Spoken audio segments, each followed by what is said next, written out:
Welcome to the Localpreneur Show, a podcast dedicated to featuring community-based entrepreneurs, the principles they live by, and the success they're having making a difference in the world. Here's your host, Austin Kane. Welcome everybody to another episode of the Localpreneur Show. Super excited to have today's guest with us here on this beautiful Friday morning. We've got John Chen with the Durable Slate Company. They're based out of Columbus, Ohio, but they actually have branches across multiple states. And so I'm glad he's here today to share his story on how they're impacting their communities, changing the lives of the people that are around them in their service area. John, let me turn things over to you here for a quick minute and introduce yourself and your company, a little about what you guys do to everybody that might be listening here today. Sure, thank you. My name's John Chan, and I'm part owner in the Durable Slate Company. So we're a historic roofing company based out of Columbus, Ohio, but we've got offices in Columbus, Cleveland, Cincinnati, Mid-Atlantic, and we've actually worked all over the country and even abroad a little bit. We've done work in Trinidad and in Peru, and like I said, everywhere, basically in the US. Yeah, absolutely. Well, that's great. And it sounds like you guys have really made an impact in a lot of different areas and have really been in a lot of different places. So, and that's really what we're here to talk about today. For those of you who may never heard of Localpreneur Show before, what we're here today is talk about how these home and local service businesses are making a difference in their communities, whether they're giving back to their communities, whether they're helping the people that are within their organizations grow and start their own business and just help make the home service business industry a better place. Whatever it might be, it all starts here with the Durable Slate Company. And so we're here to share their story and hear the things that they're doing day in and day out outside of the normal service work they do for their clients. So, John, let's jump in and talk a little bit about the first topic here today. Tell everyone a little bit about the impact that your organization makes within your local community. Who are some of the groups that you guys partner with, or some of the charities you guys might do some work for? Well, it's kind of interesting because each city has their own organizations and people that they work with. So I can just name a few of them. I'll go back to like when I ran the Cincinnati office. We worked with the local Way to Happiness Foundation. That was back when the riots were going on in Cincinnati, and we sponsored. Basically, we donated to get a bunch of booklets out, and then we also got a few people from the company, and we went through the over the Rhine area, which is where a lot of the racial tensions were, and passed out a lot of Way to Happiness booklets. And it actually really helped. It brought things much calmer after that. Some other things we did while we're there was we sponsored the Hollywood Education Literacy Program. Also in Over the Rhine, we purchased a bunch of study books and sponsored some tutors. And I even tutored myself for a couple of days of some inner city kids. And that was big. And we also try and give back to the community as far as some of the knowledge that we have. So there we worked with Preservation Cincinnati, and basically I did seminars on how like a homeowner could do some of the basic things themselves so that they wouldn't have to call a company, and like how to clean out gutters, how to find something that is peculiar and fix something simple rather than calling out a professional. And then also just going to, I did lectures for the University of Cincinnati at their, what they call their DAP. It's their Design, Architectural, and something program, arts program. And basically I did lectures on historic roofing for their up and coming design and architecture students. So I did that for quite a few different quarters there. So we do it in a lot of different ways. That's what we did in Cincinnati. Absolutely.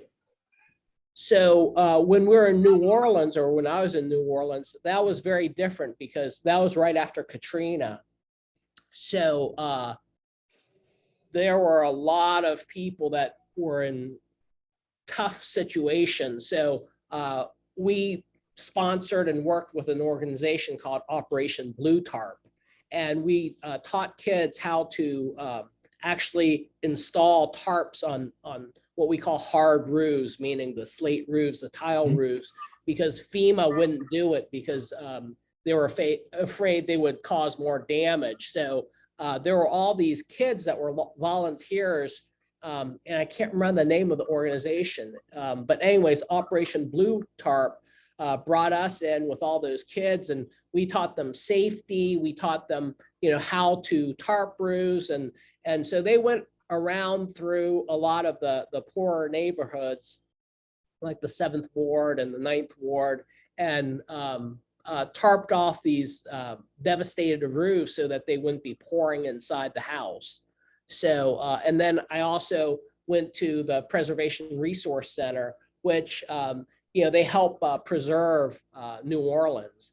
And I also did the same thing there. I spoke, I did demonstrations so that some of the lower income homeowners could do some of the basic repairs themselves. If they needed to tarp something, if they needed to replace like a broken slate or something, re-secure their gutters, things like that, they would know how to do it without, bringing in the professionals. Because gosh, I want to say through a lot of the time during Katrina, we would have 300, 400, 500, 600 calls in the backlog.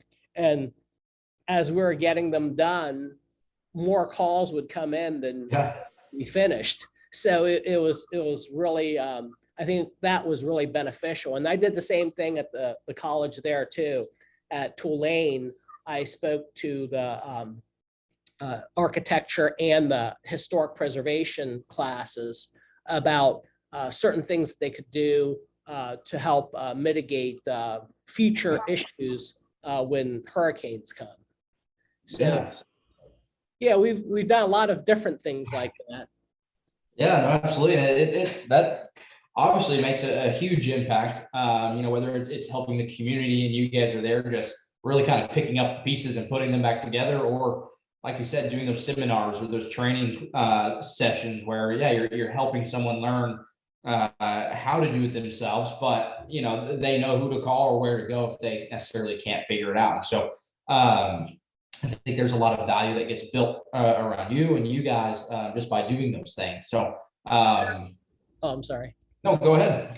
Oh, I was just going to say, yeah, absolutely. I mean, like I said, every office does its own thing. Like here in DC, we've sponsored the Ronald McDonald House in Northern Virginia. So what we do there is we'll do free inspections on their roof and their gutters, and we'll do like basic roofing if the house needs anything.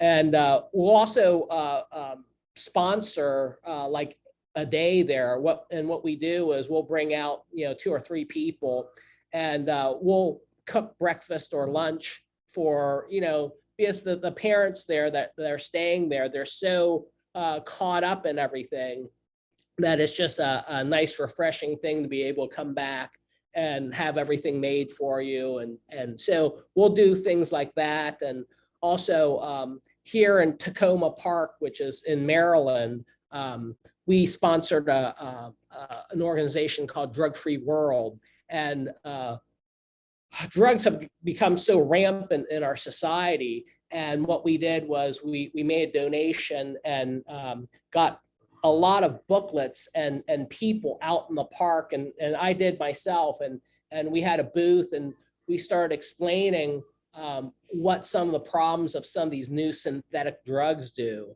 And that was a big hit. There's actually a line up to our booth to get these brochures. So yeah, we try and do different things with different communities. It just depends a lot on who reaches out to us and what we're able to do for those groups.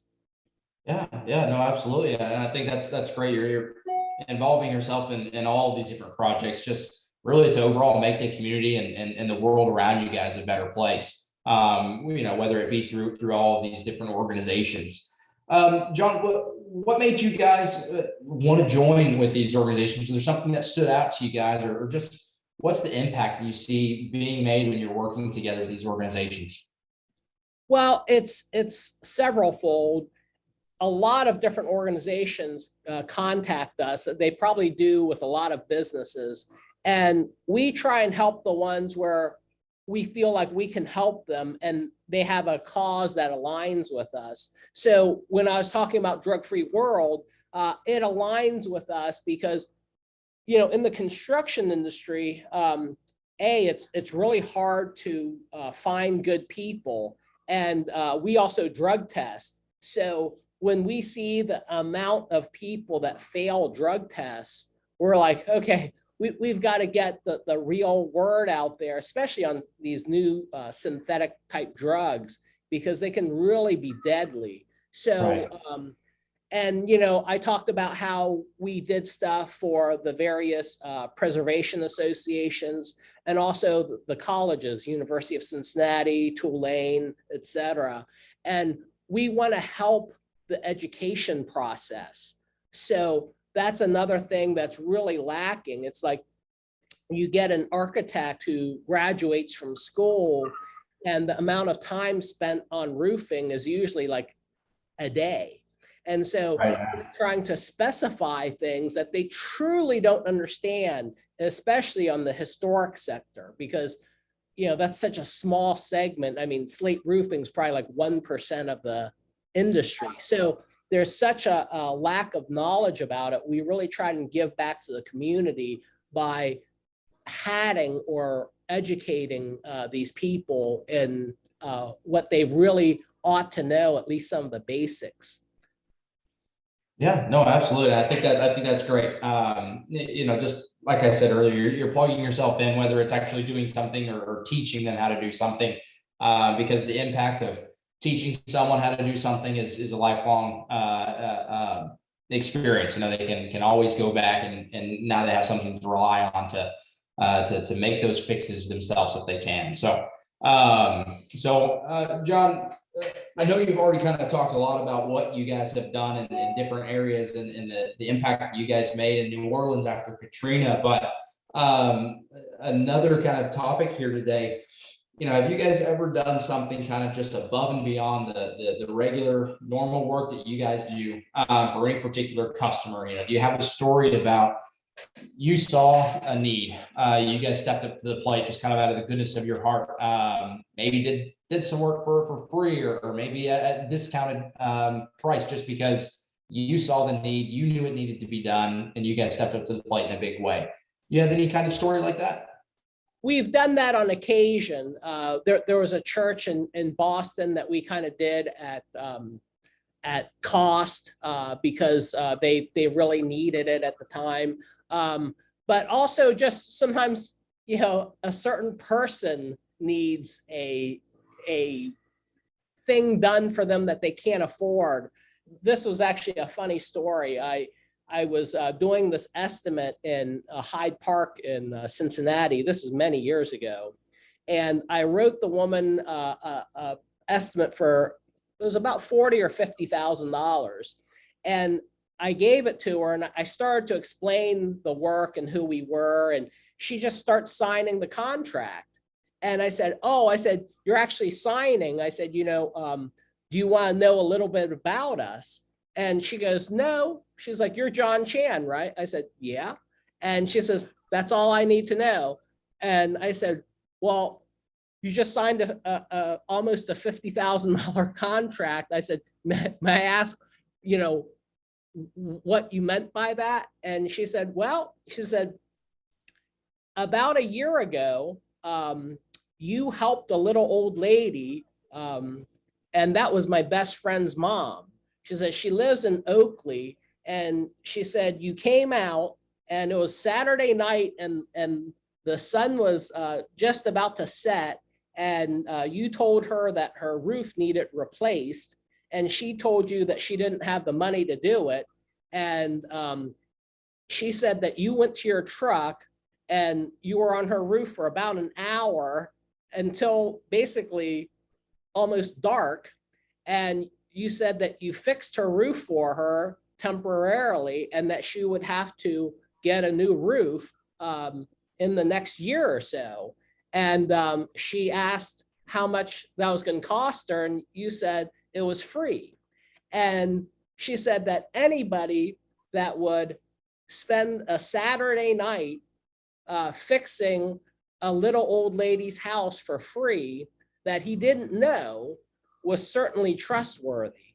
And that she said, so you're the only estimate I got because I know that you're trustworthy. And she says that whole story, she said, you have to understand that was my best friend's mom. I knew her growing up. And she said she was like half in tears telling me about it. So she said that, you know, that's all I need to know. And I don't need another price because I know you'll do me right.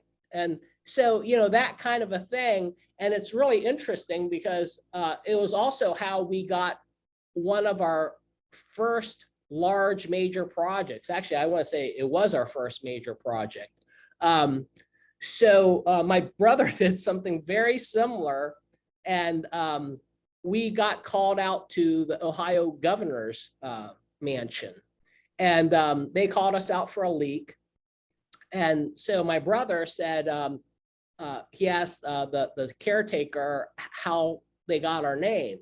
And she's like, oh, she's like, the cook here gave it to me. And so the cook came out, and that was that old lady that basically did something very similar for. And we actually wound up putting a new slate roof on the Ohio governor's mansion from a free little thing that my brother did a year before that. And again, it wasn't like a thing we're trying to, we just saw somebody that really needed our help and really couldn't afford it. And, you know, we just went ahead and did it.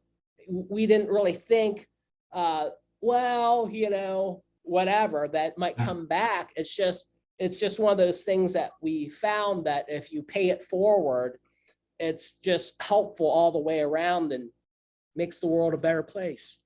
Yeah, no, absolutely. And those are, I mean, incredible stories. And, you know, just doing this show, I get to hear a lot of these different stories, and, you know, it's just amazing to hear that, you know, you guys are running a business, but, you know, you see the need, and, you know, out of the goodness of your heart, you give something for free. And like you said, it turned into one of your first major projects just by doing something that was so kind to somebody. And maybe, you know, it was small to you guys, but it's huge to them, you know, a lifelong impact, something they don't have to worry about anymore. And they know the house they're living in is safe, and the roof over them is brand new, and it's not going to cause them any more trouble in their day-to-day lives. So it's, you know, if just everybody gave back just a little bit, you know, I think the impact would be, you know, a lot more than what people actually think. And so it's amazing to hear and to see, and even just hear the joy. And when you tell those stories, you know, obviously it means a whole lot to you, that you guys are able to do this and give back to your community. You know, switching a little bit, John, obviously you guys do a ton in your community, whether it's in your local community or even across the country. You guys you're all over the place. You know, but let's talk a little about your organization. Obviously there's a lot of people that are probably within your organization. Probably a lot of people are lining up to work for your organization.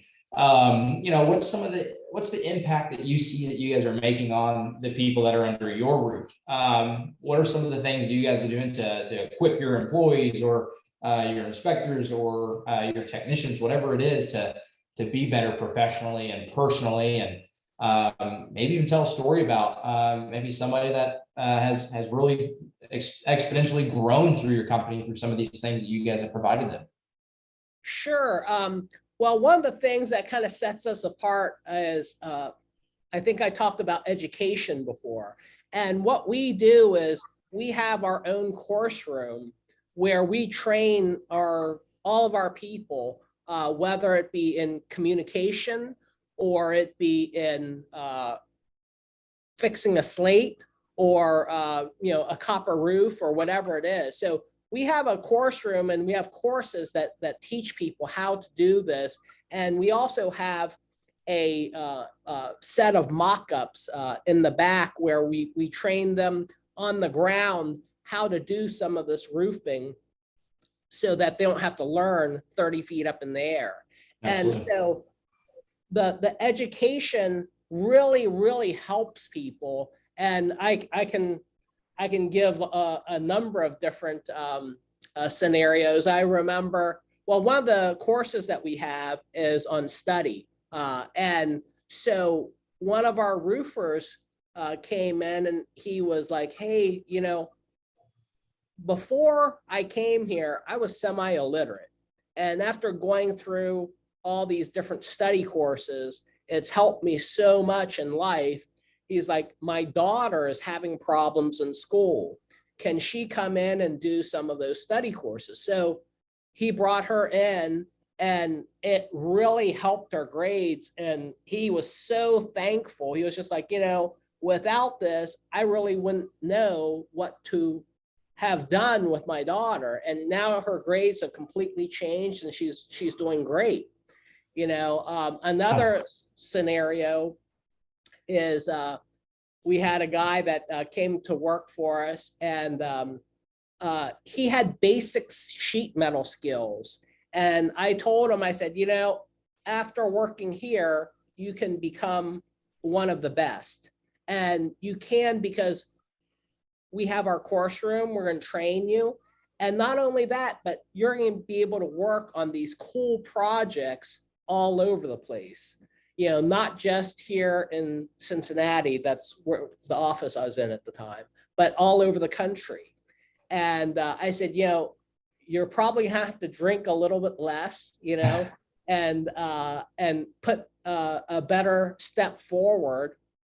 And it was really interesting, because when I left Cincinnati, he pulled me aside, and this is a big macho guy, and he was, he had tears in his eyes, and he was just like, I'm really sad, kind of, that you're leaving. I was going to start at a different office, and he said, because it's right. He's like, I've grown so much, and I do. I think I'm like the best, if not, or one of the best, at least in the city in sheet metal. And he said, not only that, but he said, back in the day, he said, I would drink, he goes, 12, 18, 24 beers a night, every single night. And he says, and now he says, I don't drink. And he says, I own my own house. He's like, I'm married now. And I just can't believe how far I've come. And he said, these years in working at Durable have completely changed me as a person. That's incredible, man. So yeah, it's quite a few different people. And then you've got somebody like Michelle who runs our production in Columbus. She kind of grew up in the business because her dad, and she started, I want to say, when she was like 15 or 16 years old, just handing out flyers.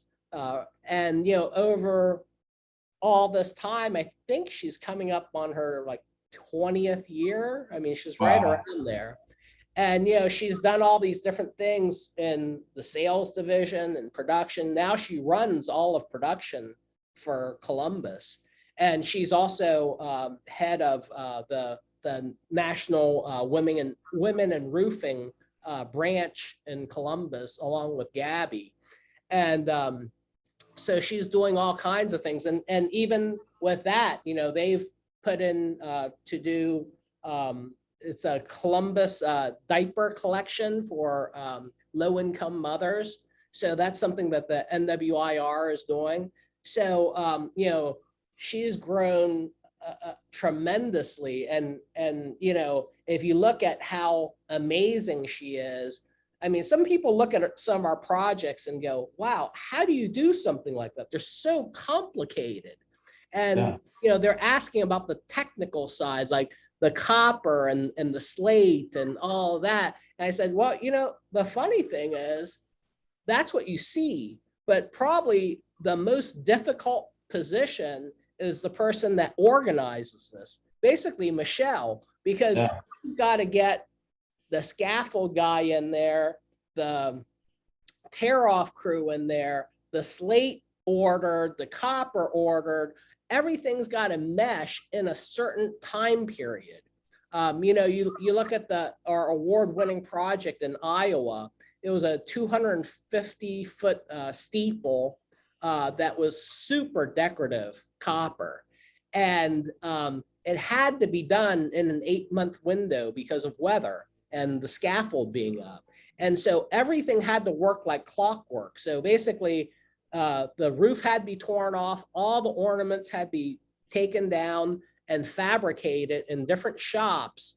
And each piece had to be assembled just as the pieces were being made. And it literally had to work like a clock. And Michelle makes projects like that, just come out exactly on time. So, you look at growth and she exemplifies that. That's awesome. Yeah, it's always nice to have, somebody like Michelle in your organization that it's kind of like the glue to all the pieces, and it just helps things run seamlessly and efficiently. And, it's really kind of in the background. No one really ever sees it, but, now hopefully people are going to be able to hear that story about, Michelle when they listen to this. And there's a Michelle in every organization. I can probably guarantee it. That's not really ever talked about, but they do a whole heck of a lot. And everybody appreciates them. So John, I mean, it sounds, you guys have a perfectly well-rounded organization. You guys are doing so much in the community, whether it's helping after catastrophes or you're just helping the little old lady down the street, and just making the world a better place. Obviously your organization is a great place to work. You guys are doing so much in all these different organizations you guys are starting. And so I've really enjoyed hearing all these stories today, being able to share those stories, and hopefully everybody listening here is able to take a couple of pieces out of this and maybe implement that into their organization as well, and continue making the world a better place, kind of one city at a time. So John, thanks for sharing. And are there any other things that you wanted to share here today before we wrap up today's episode? Well, that basically a lot of things start simple and you have to build off of a gradient. So to do well at anything, the first thing is you've got to be educated in it, and you've got to understand all the basic words in it so that you can progress from there. And that it's not, you don't become an overnight sensation. It takes hard work and learning and going piece by piece. And that's where a lot of people fall down, is in the very beginning of the basics and making sure that they understand all the words and getting everything down to a T. So basically the fundamentals, Yeah, no, absolutely. And I 100% agree with that. It's kind of, it's almost like the crawl, walk, run, the term people like to use. You learn a little bit and then you just kind of keep growing and growing and growing. And it's all over time. I know everybody wants that immediate satisfaction in today's world, and that's just what it seems like, but it's just very rare that happens. So John, I appreciate you being on the show today, and sorry, my toddler wants to appear here on the podcast, but I appreciate you being on the show and sharing everything about your story and the things that you guys have done to impact your community. So thanks again, John, and everybody listening. I hope you have a good Friday. Great. Thanks for having me. Thanks again for listening to the Localpreneur Show. For more of our daily content, feel free to check out Josh or Austin's LinkedIn.